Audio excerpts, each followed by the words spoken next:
Hi, it's Brendan here. Before we kick off with this episode of The Brendan O'Neill Show, I just want to say a huge thank you to everyone who has donated to Spiked. Spiked is free. We have no paywall. Our articles are free. Our podcasts are free. Our videos are free. And we want to keep it that way so that our ideas can reach as wide an audience as possible. And it's only thanks to those of you who donate that we are able to do this, that we are able to have a packed website that is accessible to everyone. If you haven't yet donated and you'd like to, please consider doing so today. One-off donations are great and always hugely appreciated, but even better are regular monthly donations. Giving as little as £5 a month can really make a huge difference and help Spiked carry on doing what we're doing. So if you'd like to donate, go to www.spiked-online.com and hit the big red donate button. Right, on with the show.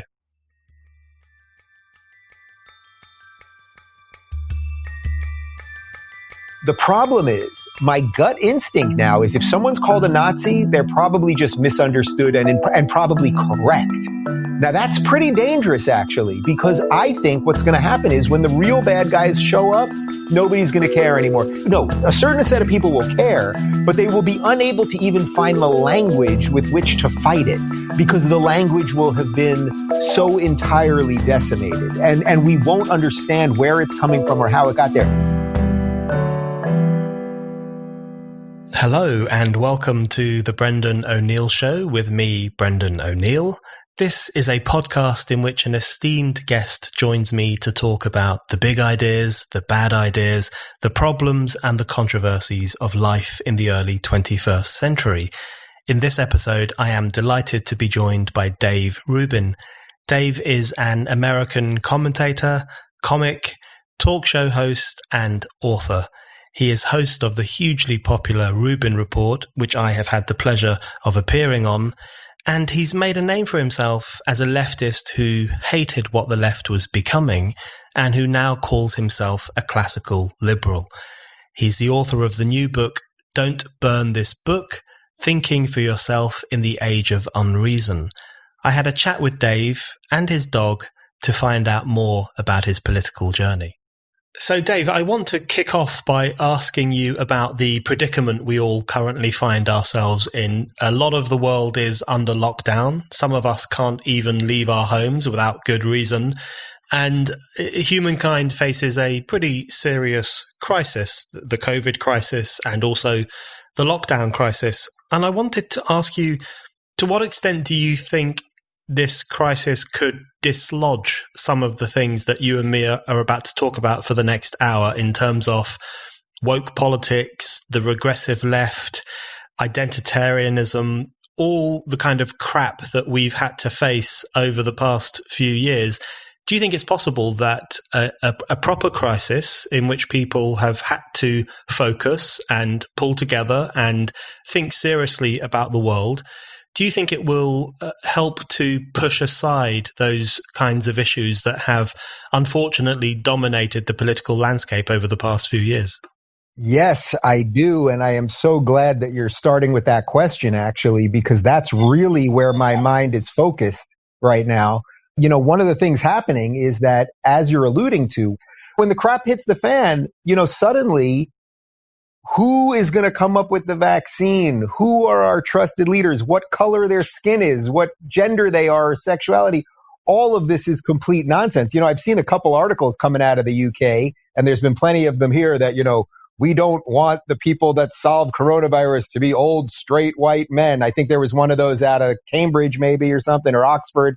And we've seen our versions of that here too. And it's like people read that. The average person who maybe is out of a job, who definitely is trapped in their house, who's struggling financially probably, or even if you're just doing fine, but you're in quarantine, you hear this sort of nonsense and you go, whoa, these are not real problems. And I think that's really what you're getting to. We have been subjected to about 5 years of fake problems. As our friend Douglas Murray would say, we're suddenly debating things that the debate had been over for a long time about how many genders there are and all sorts of other stuff.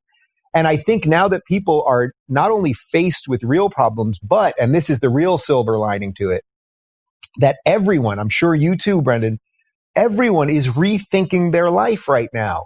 What kind of community do I want to live in? Do I still want to live in a big city? Do I want to be so reliant on the giant institutions and the food services? And do I want to grow food? Do I have to take some of my protection back into my own hands and not be so reliant on the systems?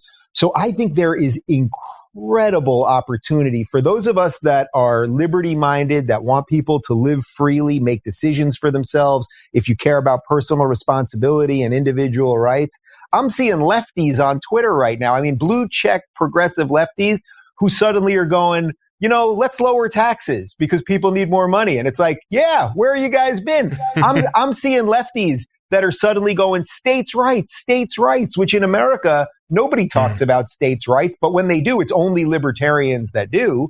I happen to go into the states' rights argument quite a bit in the book.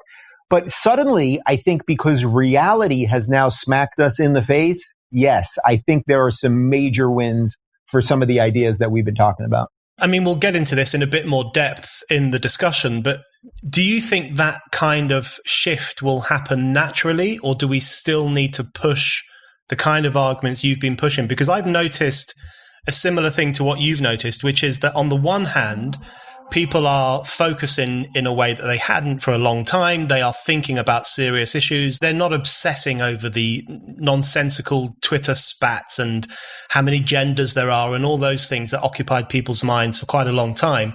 But on the other hand, sneaking through, there is that narrative coming through. So we have seen the case in Oxford where a women's studies professor said, I really hope Oxford doesn't discover the vaccine because then Britain will look good.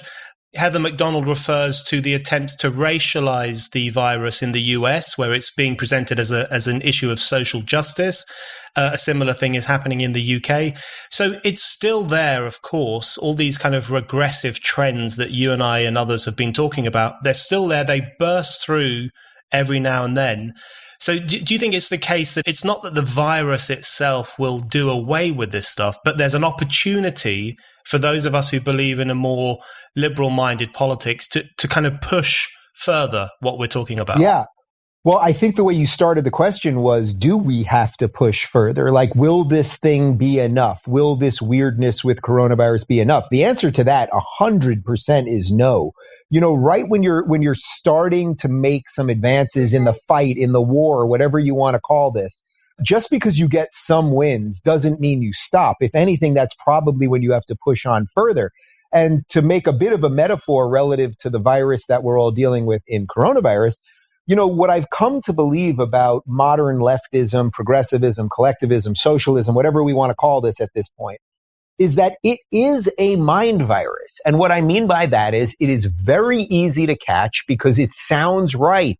It all sounds right. The bumper sticker answer is free this. We love these people. It's all packaged with a smile and it sounds right. So it's easy to catch. And then what is a virus? Hard to do? Well, it's hard to get rid of a virus. And in many ways, this ideology is very hard to get rid of. So one of the interesting things is you, I think, have been one of the best at deprogramming people from a lot of these ideas. It's very much, of course, what I've spent the last 5 years of my life doing. But our work has just begun. Because as people wake up, you know what happens here. They wake up, but you don't go from sort of woke to awake in one move just like that.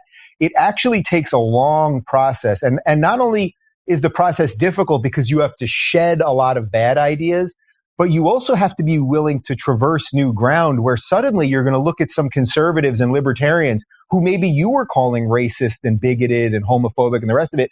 And they're going to be standing there open armed saying, hey, let's agree to disagree. Let's talk it out, all of that stuff. And it's hard to make that move because it takes humility and it really takes knowing who you are in many ways, which is partly why I wrote the book the way that I did, because this isn't just about politics. This isn't just about the political lens you view the world through. It's about finding a much wider lens that gives you if you want to call it a holistic view of the world so that politics isn't dominating you. If politics is the only lens you view the world through, well, then you're really just viewing the world through this endless quest for power. And it ends up becoming like Game of Thrones. I mean, in Game of Thrones, everyone wants power the whole time. And what happens? Well, everybody dies. And the 6 guys who don't die at the end, they're sitting at a table together, but everyone they know is dead. And I'm much more interested in helping build a world that politics is a part of it because it's almost a necessary evil part of it. But I want to build a world where anyone that is born on this planet is free to do what they want. They just can't do what they want to other people. So let's talk about this virus that you and I are concerned about. Well, we are concerned about COVID-19, of course, but this other political virus that we've been thinking about for quite a long time, and which you write about incredibly well in your book. And one of the first things you say in your book, in the first chapter, where you titled "It's Time to Come Out," where you come out as you put your cards on the table. You explain what your political journey has been and how you have arrived at the situation you now are in, which is apparently this horrendous, shocking, Nazi-style desire to have people live as freely as possible. Yes. One of the things you say in the first chapter, and this is something that you have said previously as well, is that the left is no longer a progressive force, it's a regressive force. Now, I use the term regressive left a lot, and other people do too. In your mind, what do you mean when you say regressive left? In what way do you think the left has become a regressive force in society? Yeah. Well, first off, I'm very proud to say that I'm 99.9% sure I only said the word regressive once in the book. Right. Maybe twice, but that word has been so closely associated with me, with you, with Maajid Nawaz, who, by the way, is the one who came up with the term in the first place, that I didn't want to bludgeon people with that word. And you know this, that writing a book is sort of, it's a difficult process, obviously writing it itself and extrapolating your ideas. But what I found more difficult was that I finished this book in July of 2019. It didn't come out till April of 2020, the end of April. We're now in May. And it's like, man, you have to sit on certain ideas for a long time that you know, because you don't want to give everything away, before the book gets out.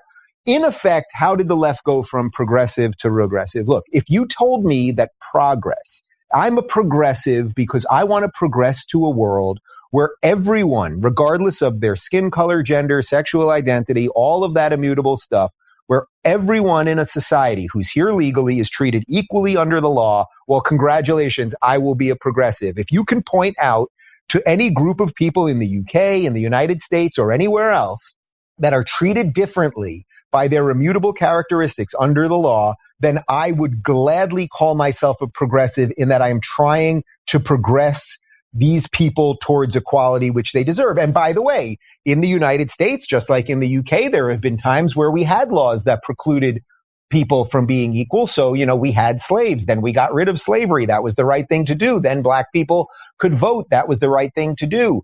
Women couldn't vote. Then women could vote. Gay people couldn't get married. Then gay people could get married. These are all good things to progress towards because they progressed towards equality. What happened, I think, really in the last 5 years is that, and this I think is the tough part for guys like me and you who believe that liberalism is good, true liberalism is good. I think what happened was about 5 years ago, most of the things that we had to progress towards, we accomplished. In many ways, gay marriage was the last one. And again, if you can point out to me, or anyone listening can point out a law in the United States that stops someone from doing something they want to do equally as anyone else, I will gladly fight that. But I think what happened was, as gay marriage passed, it was sort of done. The idea of progressivism was done, but that's in a way when the activists just got started. Because what they wanted to do ultimately was not just free people, meaning free them to be equal under the law. They wanted to, coupled with identity politics, place us all in these groups, figure out what that pecking order is. And as you know, it creates this strange hierarchy that many of us call the oppression Olympics, where depending on if you're gay or straight or black or white or, the worst thing of all, a white Christian cisgendered male, we put Islamists oddly high, even though they're at odds with everything else that we're purporting to care about, meaning women and gay people and minorities. And they've created this system of competing interests that its goal really is only one thing. Its goal is only one thing, which is to accumulate power. That is why the modern socialists have so much in common with the Islamists. what is the goal? The goal is we want to attain power so we can control people. And the progressives are just the patsies in that game because they'll just be the last ones to be beheaded. I mean, this is a pretty obvious game that the Islamists, I think, are playing better, but that's sort of a separate thing. So when I say the left has gone from progressive to regressive, the move was we were progressing towards equality, we got equality, and then we started going backwards, where the people who purport to be the anti-racists are the ones who push racism into society.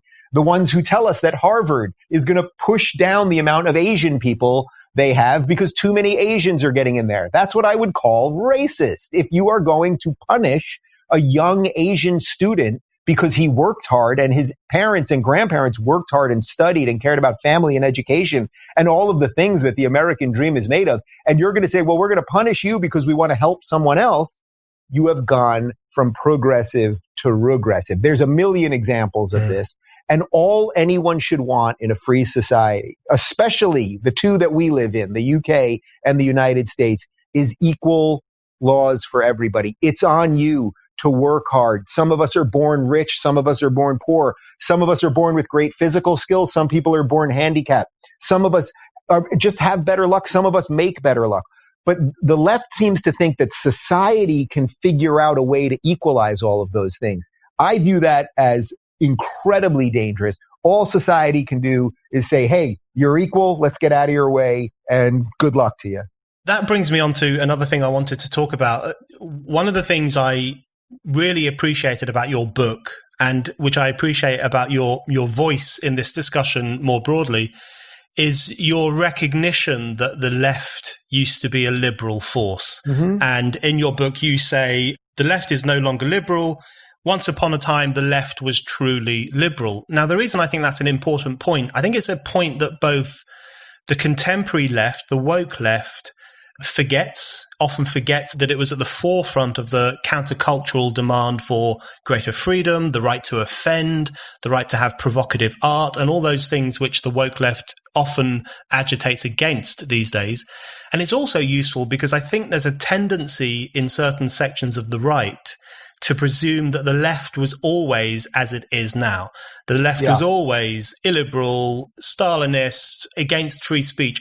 And I think it's really useful to remind people of that history, particularly, in the US and the UK, the left in the 50s and the 60s and the 70s was a force for liberalism, was a force for freedom. And I wonder, where do you think the shift comes in terms of liberty? I mean, how does a movement go from demanding, in the British case, for example, the left was at the forefront of demanding the right to blaspheme, the right to publish gay erotica, the right to publish, rude movies and so on. How do left-wing voices go from that to no platforming people on campus, demanding the destruction of supposedly racist art? Where does that kind of shift against liberty come about? So I love this question because on this book tour, I'm getting asked a version of this in many different interviews, and I've really had to refine the answer on this, but I do think there is a clear answer. And I'd love to hear if you agree with my basic premise here. So what happened was, as the progressives, who were sort of like liberals on steroids, right? Like they had the right intentions, but then they were like the Hulk. They sort of lost control of it, and they were screaming and everyone else is a racist, and they were morally right, and they were attacking their own because their own, weren't standing up enough and the rest of it. What the progressives saw is that liberalism, and this is very hard for me to admit, I suspect it's probably hard for you to admit as well if you agree with my premise, liberalism does have a weak spot that conservatism does not have. Liberals who pride themselves on being open-minded, of being tolerant, of being decent. This is a bit of Karl Popper's The Paradox of Tolerance. That what happens is the progressives saw the soft underbelly of liberalism. They saw all of these people who were open-minded and didn't care if you were gay and didn't care, certainly about interracial marriage or just anything. Liberals that basically just wanted people to be themselves, which I think is a noble cause, obviously. I think progressives saw that, and then they said, this is how we get into the system. And they came in, and in effect, what they did is they executed Order 66 on all the liberals. That's a Star Wars reference for those of your listeners who aren't playing along with the prequels. But that's what they did. They said, now we will eliminate the liberals. And that is why there are very few actual liberals left. For me, look, I can wave the banner of liberalism, true liberalism all day. And I think it makes a little more sense when I say I'm a classical liberal. It makes a little more sense to people in the UK because you guys have a stronger tradition of it. Especially your left has so outwardly gone bananas there that I think the distinction is becoming clearer. By the way, it's happening here right now. I mean, we've seen that. The idea that Joe Biden is supposed to be the last defense of like a democratic liberal or something is just is just absolutely patently absurd. But I think they saw that weak underbelly. They went in, they decimated all of the liberals. So they made liberals afraid to say anything, absolutely afraid to say anything. And I would say the difference is, and this has been a very hard conclusion for me to swallow, and I sort of discussed this in the later chapter about Jordan Peterson, is that conservatives do have a stronger underbelly. Conservatives who, from an American perspective, believe in individual rights and the Constitution, which I believe is the greatest man-made written political document that has freed more people than anyone could have ever imagined. That is the undergirding that conservatives have, but there is something else, and this is the tough one for liberals to swallow. There's also a religious framework, an idea that there is something outside of us that is true, that can stand up to the whims of man. And I think that is why conservatism right now is standing on pretty solid ground.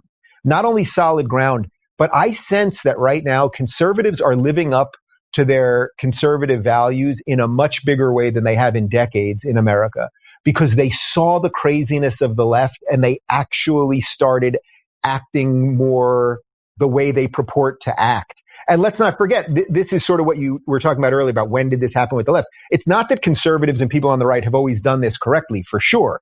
It was the religious right that was screaming about gay marriage. 20 years ago, it was the right that was trying to ban video games, Mortal Kombat because of violence. So I'm not giving them a pass on their history.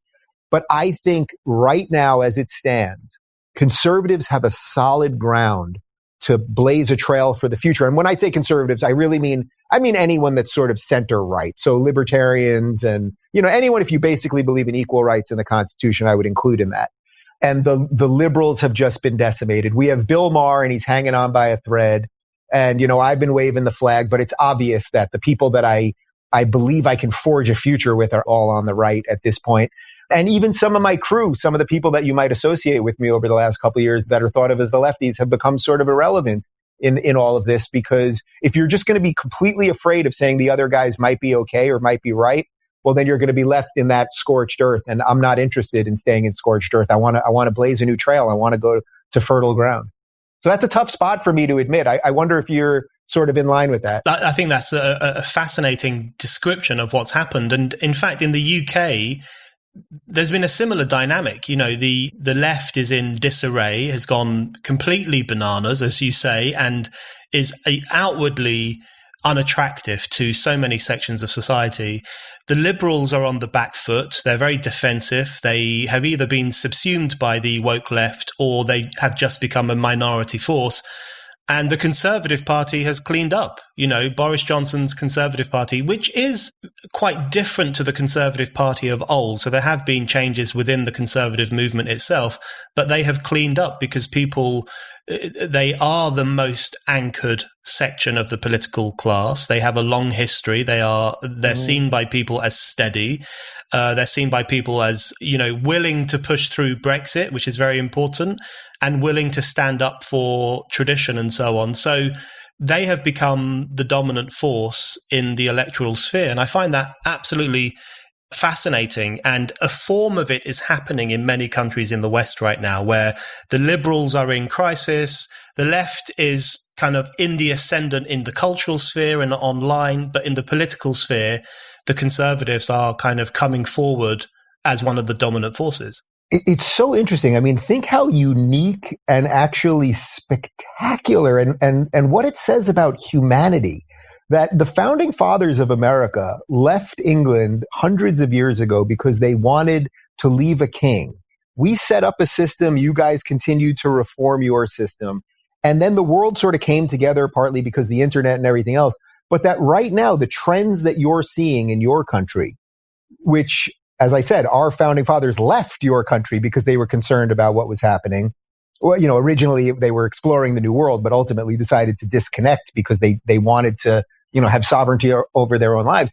It's like you and I can have this conversation right now and recognize trends that, by the way, are not just, you already sort of alluded to this, but it's not just the UK and the United States. Australia's last election went right. Most of Eastern Europe is going right.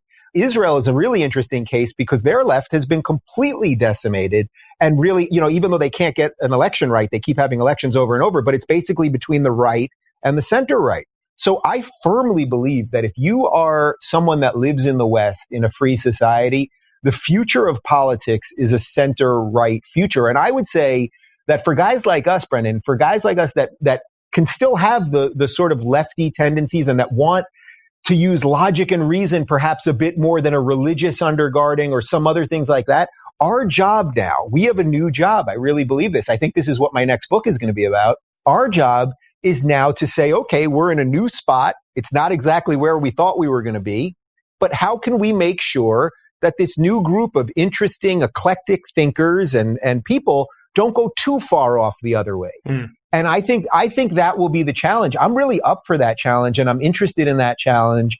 And I'll be interested to see how it plays out for you guys in the UK and all over the world. You're listening to The Brendan O'Neill Show. If you like this podcast and Spike's other podcasts, and also the articles and essays that Spiked publishes every day, please think about giving us a donation. Spike's content is free, and we want to keep it free, and donations really help us to do that. Head over to Spike's donation page now at www.spiked-online.com.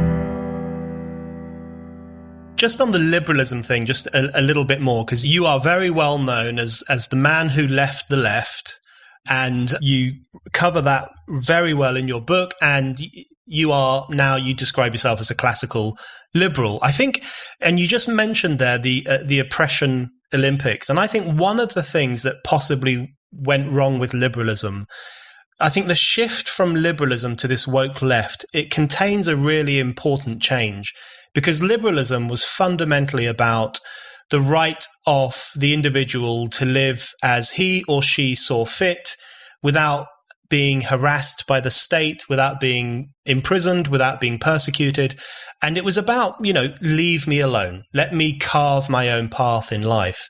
And I think the shift that occurs over the past 10 years or so towards this kind of woke left is actually a politics which demands constant recognition, constant validation. We must all bow our knee to these new identities. We must say, yes, you are a woman if you claim to be a woman.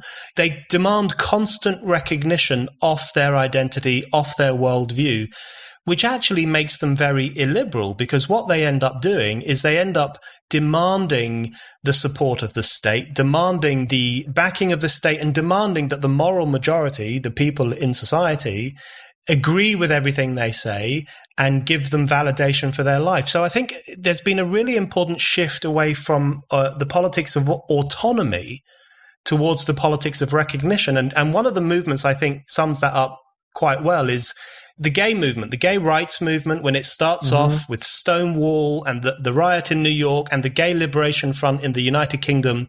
It was so explicitly saying, leave us alone. Get out of our bars, get out of our bedrooms, get out of our lives, let us do what we want. You fast forward 40 or 50 years and you have sections of the gay rights movement, also the trans rights movement even more spectacularly, who essentially say, come into my life, tell me I'm wonderful, give me validation every minute of the day, otherwise I will fall apart. So I think the rise of identity politics and the demand for recognition of one's identity has played quite an important role in undercutting the autonomous ideas behind liberalism in the past. You've hit so many things there that we could dive into. I mentioned Douglas Murray before. One of the most interesting things that he did in his last book, Madness of Crowds, is he separated the chapters on gay rights and trans issues. Everyone thinks LGBT, these things have something to do with each other. Now, I happen to be gay. I'm married to a man for 5 years. We've been together for 10 years. That's like 30 straight years. But I have no more insight into what it's like to be a trans person than you do. That's just a fact. I am born in the body that I'm, supposed to be in, that psychologically makes up a complete person here. The trans thing, I think, has really confused a lot of people. And in many ways was perhaps the one that was going so out of control right before coronavirus kicked in, where if you just tell the average person, just the average person, not even the political person, the average person walking down the street, if you say to them, is there a difference between men and women? Well, we all know there's a difference between men and women. There's a biological difference. There's a psychological difference. We know this to be true. But then when you tell them that they can't even say that, and what the left has done is they've conflated respect for trans people. I have no problem with trans people. I have trans friends. If you're trans, if you feel that you were born in the wrong body and you want to undergo surgery or live life as the other gender, whatever it is, I want you to be treated with respect. I want you to be treated with equality, all of those things. I don't want the government dictating what pronouns I can use, although of course I'll use the appropriate ones if you treat me with respect. But you're right. It went from make us equal and leave us alone to bow to us. Yeah. And that is the part that is going to be the hardest to eradicate. And I also think that there's another psychological reason for this that has happened over the last 20 years, which is if you give every kid a participation trophy and if you tell every kid that they're special and all of these things, they grow up thinking that the world is supposed to be catered to them. It's like saying, the basketball game ends, the score's 103-78, but you go, well, but I won because I feel that I won. We only scored 78. They did score 103, but, I feel good about this and we won and we're going to go celebrate. And I think that sort of confusion, that how you feel about the world is exactly how the world is super dangerous. I think the best thing that we can do with the world, in many ways, the only thing that we can do with the world is try to help people live the life they want. I have no interest in controlling anyone's life. My neighbor on one side might be a Marxist. My neighbor on the other side might be alt-right. Now, would I prefer they not have those ideologies? And will I fight to expose those ideologies as nefarious ones? Of course I will. But they're entitled to believe what they want in their house. And as long as they don't do it on my property and try to take my privacy or my rights away, then that's the negotiation you have to live in a free society. Very well put. In relation to the freedom question, there's a part early on in your book which I found quite striking and quite poignant as well, actually, in relation to one of the events that had a quite transformative impact, I think, on your journey, which was the massacre at Charlie Hebdo. And I know lots of people for whom that is the case, lots of people in Europe who I have met over the past 5 years who have told me that massacre, and more importantly, the response to it from the Western left, had a very dramatic impact on how they conceived of the left, how they conceived of themselves. And you have this incredibly dramatic line in your book where you say, following the massacre at Charlie Hebdo, rationalizing Islamic terror had become a progressive position. So essentially what happened is that there were people, and in some cases, influential, well-known people who were seeking to either justify or apologize for the massacre at Charlie Hebdo. Surely they brought it on themselves with their cartoons. It's their fault. If we didn't mock Islam, this kind of thing wouldn't happen. So what did that event tell you about the rise of sympathy for Islamist extremism, the rise of identity politics, and the crisis of liberty more broadly? So I lay out 3 wake-up moments in the book. This is the third of the 3 in chronological order. The other 2, very, very briefly, were the Sam Harris, Bill Maher fight on Real Time with Ben Affleck, where he called them gross and racist. It's very similar, actually, to what we're about to talk about with Charlie Hebdo. And the middle one was a friend of mine, David Webb, who happens to be a black conservative. I was sitting on a panel on the Young Turks, and they're watching this man who I'm good friends with. They didn't know we were good friends, and they're calling him an Uncle Tom and a sellout and a grifter and all these horrible things. And I thought, wait a minute. You guys purport to be the anti-racist, but you're actually the racists, because here's a black man who doesn't think how you want him to think, and you think you get to call him all of these horrible things. So Charlie Hebdo, which happened, I believe, in January of 2015, if I'm not mistaken, was the final straw for me. because, and you know what? Let's do the thing that all of us guilty liberals have to do. Brendan, you can do it with me. I want to be very clear. I am in no way blaming all Muslim people. I want every single Muslim person on earth to live with the exact same dignity and respect and under the same laws as anyone else. In no way do I prescribe to the idea that the people who attacked Charlie Hebdo were all Muslim people or anything like that. That's just the stupid thing that we find ourselves having to say all the time. And of course, any truly liberal person believes that. What I saw in effect is what you're right. I think woke up hundreds of thousands, if not millions of people, that there was this odd thing where Charlie Hebdo was known for doing what France has done forever, which is great, rich satire that has no sacred cows, where they would have many covers making fun of Orthodox Jews. They would have many covers making fun of the Pope, political people, everything. But somehow in this case, because they had touched something related to Islam, that this was poking the bear. These people, if you poke them, they'll go crazy and then it'll be on you. Well, that actually strikes me as bigotry. If you think that they don't have the same capacity over their minds and behavior that everyone else has. And there was such a strong undercurrent of that with almost everyone across the left. There was virtually no sympathy for the dead cartoonists. There was virtually no sympathy for the people that were killed in the kosher supermarket 2 or 3 days later. All of the sympathy seemed to be with the Muslim community who, in my estimation, had nothing to do with this. I only was blaming the very people who actually committed the murders and then the ideology, the set of ideas that led them to do it.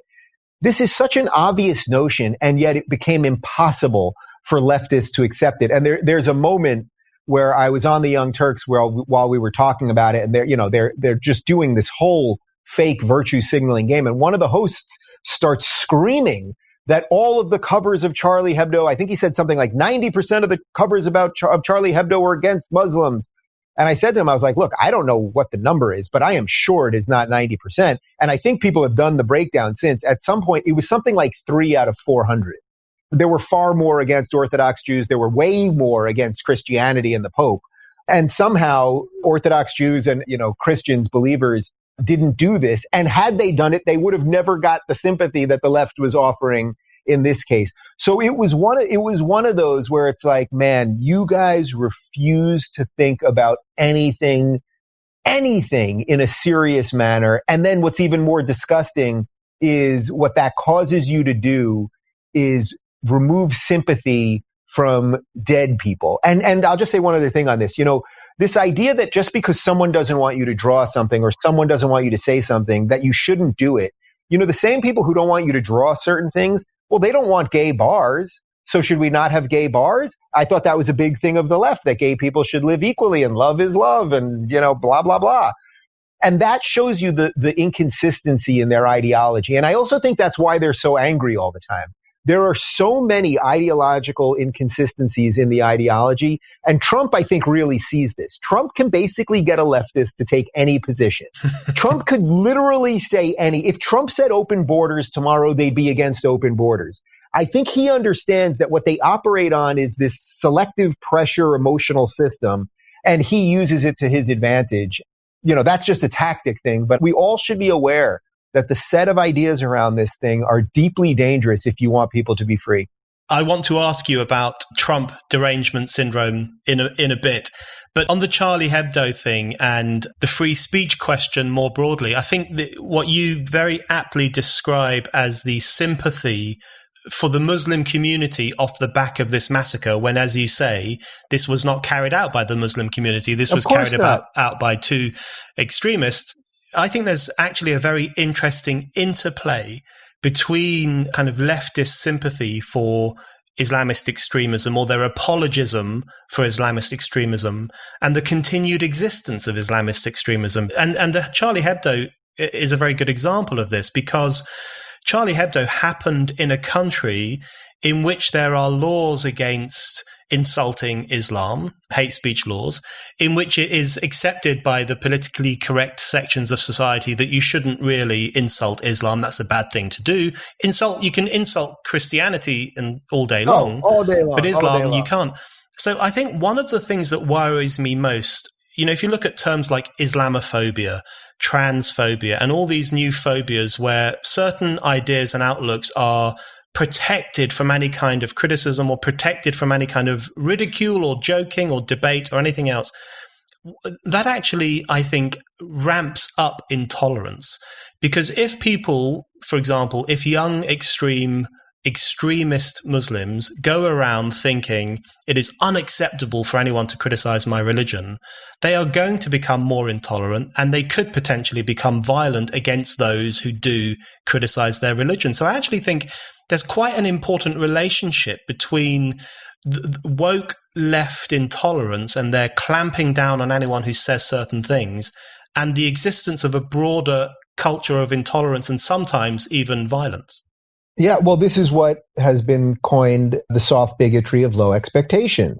It's just these people who can't control themselves. I mean, look, if you were to criticize the Old Testament, nobody would say you hate all Jews. It would be a crazy statement to make, and everyone would agree with that. Not only would everyone agree with that, but you could watch any comedy made by Mel Brooks or Larry David or Woody Allen or any famous Jewish comic, and you'd have to tell them that they were an anti-Semite.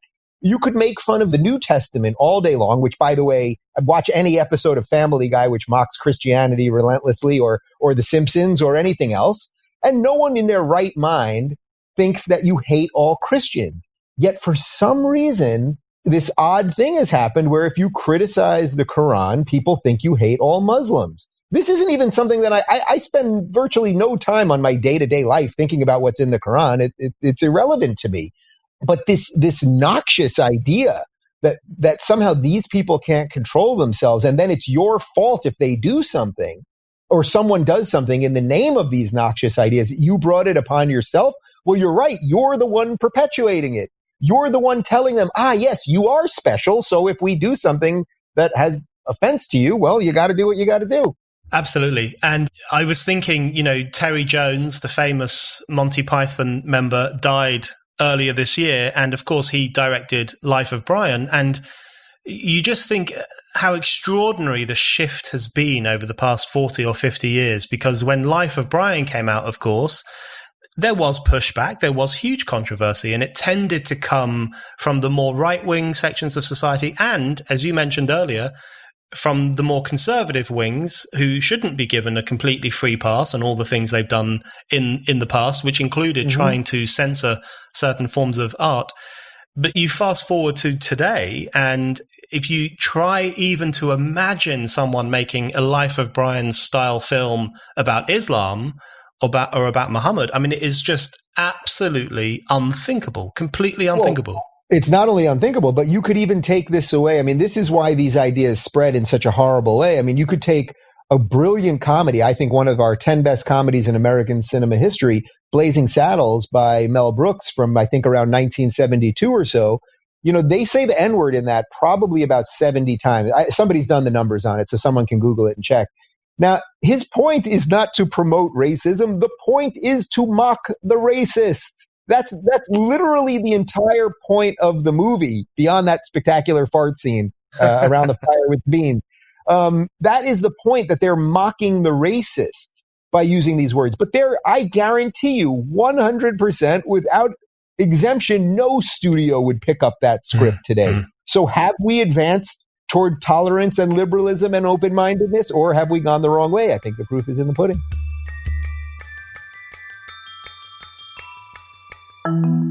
You're listening to The Brendan O'Neill Show. Subscribe now so that you never miss an episode. And it would be great if you could give us a rating and maybe even a review. That is a really good way to help new listeners discover the show. So let's stick with free speech. In your book, you write a lot about free speech. And one thing you mention in particular, which I just think is always worth reminding people about, is the ACLU's defense of the right of Nazis to march in Skokie in Illinois in the 1970s. And you make the point very well. And to me, it's a very obvious point, but it gets lost on people these days, especially on younger people who might not necessarily have grown up with that kind of hardcore liberal culture or free speech absolutism, which you describe yourself as subscribing to. But the point you make is that the ACLU defended the right of Nazis to march, and you support them in having done that, not because you want to hear anti-Semitic speech, not because you like Nazis, not because you think they've got anything valuable to say or anything valuable to add to contemporary life, but on the basis of freedom, on the basis that if you and I want freedom, then we have to extend that and defend that for everyone else as well. And I think that used to be such a core part of the liberal ideal, you know, right from Thomas Paine through to John Stuart Mill, through to George Orwell and others. There was always a recognition that defending your enemy's freedom was a really important way of defending your own freedom. And well, that gets lost now, I think. Yeah, well, I know you agree with me on this, but we wouldn't be that great advocates for free speech if we were only defending the free speech of the people we agree with. I think that Brendan O'Neill should be able to say whatever he wants, whenever he wants, but that other guy, no. I mean, look, the Skokie case is so interesting because the other detail in that is that Skokie, Illinois was home to, I think, the largest amount of Holocaust survivors in the United States.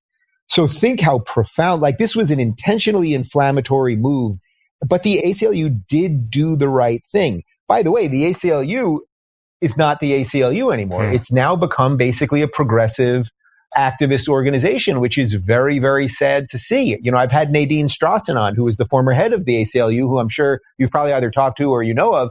And it's like her day as the defender of civil liberties is long gone, that organization, because what I really have come to believe is that every organization that allows social justice in, it will destroy the organization. That is why we are seeing our systems fail right now. It's why academia is failing. It's why our news media is failing. It's why Hollywood is failing. You turn on ESPN thinking you're going to watch sports and you end up watching politics for an hour.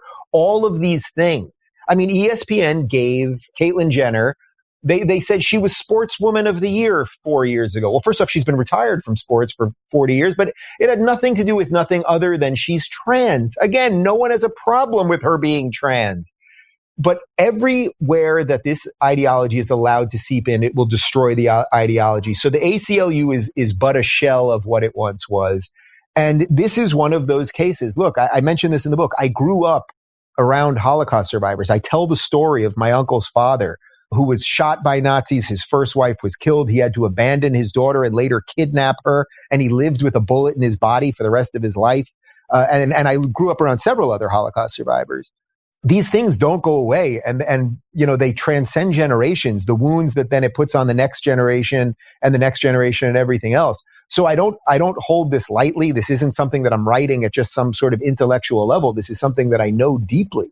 But we have to defend the ability for people with bad ideas to say things. It's just an uncomfortable truth that unfortunately, I would say today's leftists have completely abandoned. Yeah, absolutely. And I think what lots of people tend to forget is that some of the leaders of the ACLU during the Skokie case were themselves Jews, and one or two of them were actually refugees from Nazi Europe who had come to the United States and were defending civil liberties precisely because they had experienced the book-burning, illiberal, authoritarian, murderous hysteria of the Nazi regime. And I think people forget that.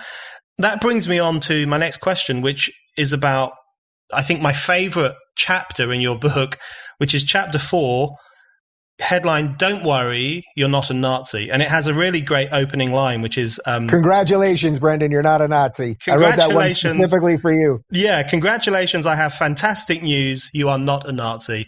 And there were two things I thought when I read this chapter. The first is that I actually found it very helpful myself, because you will know that people like us who defend freedom are referred to as Nazis, which is utterly perverse and completely ahistorical.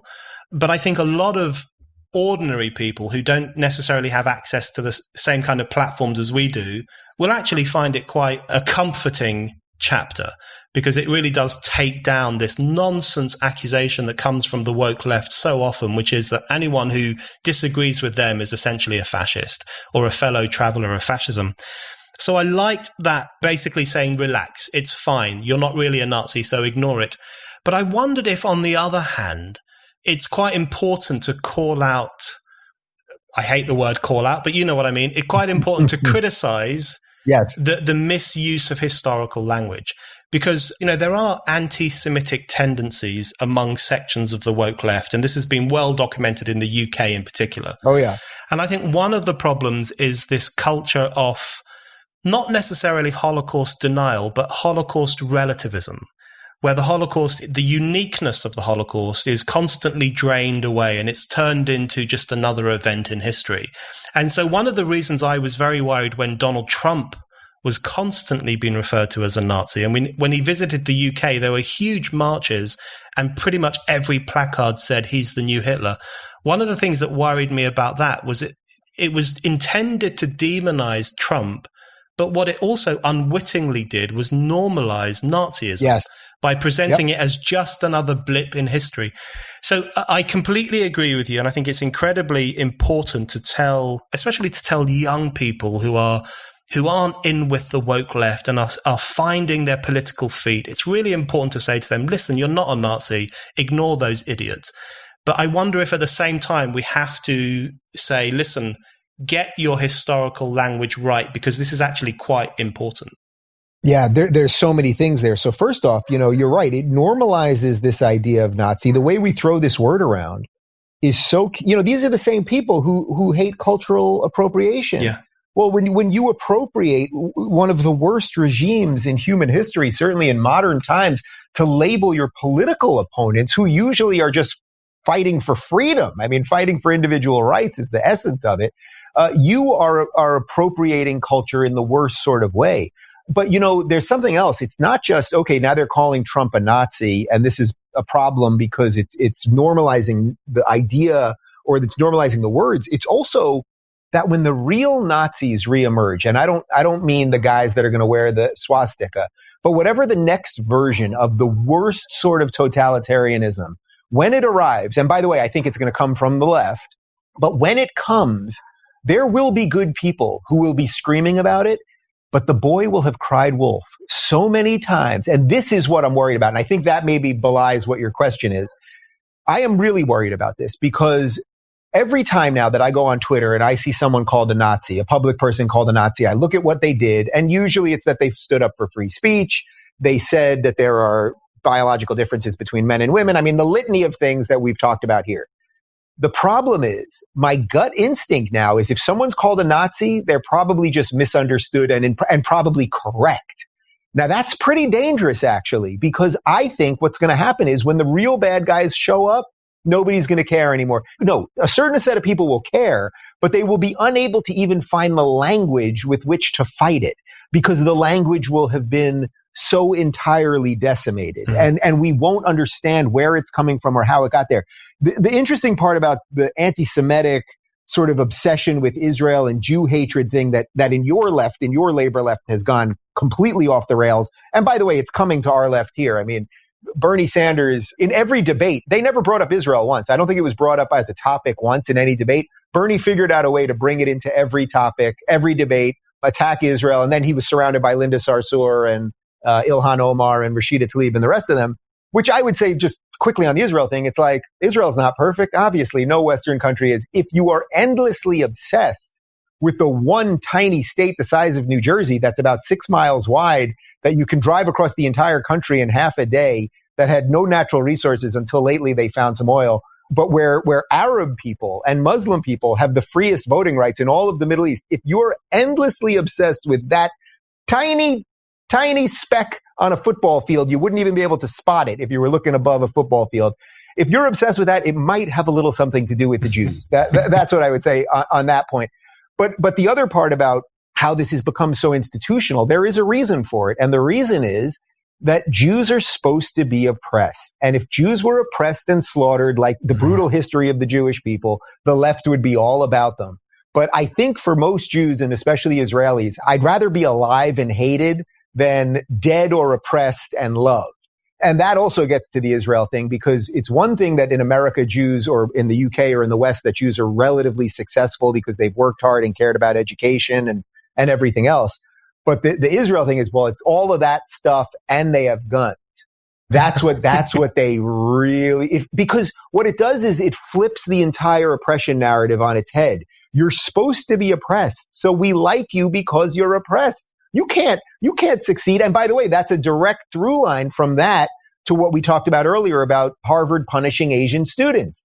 You're supposed to be taken down once you succeed. And that is anti-American. And I'll even go further. I mean, it's anti-human, actually. I completely agree. I think the way in which the woke left struggle to place the Jews on their hierarchy of victimhood, I think, is absolutely morbidly fascinating. You know, because Brendan, they would literally have meetings at the Women's March. They had panel meetings to discuss where do we place Jews. That's right. I mean, quite literally. And then, of course, they also, they banned the Israeli flag because it has the Jewish star on it, the Star of David. And it's like, guys, you're always telling us it's just that you hate Israel, not all Jews, but you do know that the star has been around for a while. This thing's been going for a couple thousand years, right? But yeah, it's all ridiculous. I also think, just as an aside, I wrote a piece a few years ago about Holocaust envy, because I think one of the reasons that the Holocaust is chipped away at is because, in an era in which it is incredibly fashionable and quite valuable to be a victim. Yes. The fact that the greatest crime in history happened to a community that is not necessarily your own community is a problem for some people. And in the UK, for example, we've had a serious problem over the past few years with Holocaust Memorial Day and, certain Muslim groups and other groups refusing to take part until other genocides were included too. And so that kind of desire to chip away at the uniqueness of the Holocaust experience and to add other experiences, I think adds to that really problematic climate and that problematic discussion. You guys are a bellwether for what's happening here with our left, really. I want to just keep on the issue of racism for a moment, because one of the things that works incredibly well in your book, which really leapt out at me, is your discussion of the decline of racist attitudes in the US. So attitudes towards interracial marriage have improved. Attitudes towards desegregated schooling have improved enormously. You have this great statistic, I think, where a public poll stopped asking a question about segregated schooling because no one wanted it anymore. Yeah, and it was a very so ridiculous. Similar dynamic in the UK. In the UK, over the past 40 or 50 years, attitudes to interracial marriage, interracial living have transformed completely. And this is one of the things I find most depressing and dispiriting about the contemporary left, is that their insistence that racism is still rampant, sexism is still rampant in the West, all sorts of hatreds are still rampant. And there are two problems with that. The first is that it's just not true. Things are, of course, racism still exists. Of course, there is still racial injustice and racial inequality in the US, in the UK, and other countries. But the dynamic is towards equality, and the dynamic is towards a broader tolerance and a broader culture of acceptance. So the way in which they have to go looking for any form of evidence they can find that we are all racist, we are all horrible, there comes a moment where you just think, this is driven by a kind of misanthropy. This is driven by nothing to do with progressiveness, nothing to do with improving society, but just this deadening instinct to say our societies are horrible and most people are prejudiced. And that's why I thought it was incredibly important that you challenge that. And I think it's incredibly important that people continue to challenge that. Well, look, this is just the sad truth. I did not want to come to this conclusion, but the left as it stands has no ideas left other than this. If they didn't have the idea that Western values, that America in particular, because we're the tip of the spear of this thing, if we weren't racist, if we weren't sexist, if we weren't homophobic and transphobic and all of these things, what in the world would the left have to fight for? If you took out all of the references to that stuff from the Democratic debates that we just went through, there would be nothing left for them to talk about. They all talk about America being a fundamentally racist nation. You make the obvious but important point. There are racists. I wish there were not racists, meaning I wish we could get the right ideas to flourish so that the bad ideas would disappear. And by the way, I think you and I do a pretty decent job of doing that. I got an email yesterday from somebody in Idaho, He said, I'm a Christian conservative and I've had a lot of hatred in my heart for gay people. And I read your book and I realized that I've been looking at this all wrong. And he said, I want to send you an apology and love or something like that. And it's like, you see, guys, if you treat everybody equal and you treat people with respect, we can do all sorts of changes here. But the left needs that stuff. They need you to believe it. Elizabeth Warren needs you to believe that she's morally right because she's going to hire a trans person to be in charge of this or that, or Joe Biden, I'm going to have a woman vice president. Nobody cares if it's a woman or a man. You want it to be the right person. If that happens to be a woman, zippity doo-dah. But everything that they have come to believe is broken, and it's deeply broken. And again, I think you can probably hear it in my voice when I say it. I wish that was not true. You know, when I was on tour with Jordan Peterson, I think one of the most important things that he would say often was that in a free society, you want a healthy tension between the right and the left, because that keeps both sides in check. It keeps extremists away. You never get everything you want, but you also you never get everything taken away from you. And what I do fear is, as we've watched the left collapse and liberalism have no basis to fight for itself anymore, short of what we've been talking about here, and hopefully we can reignite it. Look, that imbalance could cause, we sort of hit this earlier, but it could cause the right to go completely crazy. You know what I mean? If they have no counterbalance, well, then next thing you know, the right could go bananas. I don't sense that. But you want decent ideas to fight each other out constantly in a free society. And unfortunately, we have a lot of decent ideas on the right now. I don't know any decent ideas of the left. I genuinely don't, and I don't hear them being spoken anywhere. Dave Rubin, thank you very much. Brendan, you're one of the best, and I look forward to continuing this fight with you.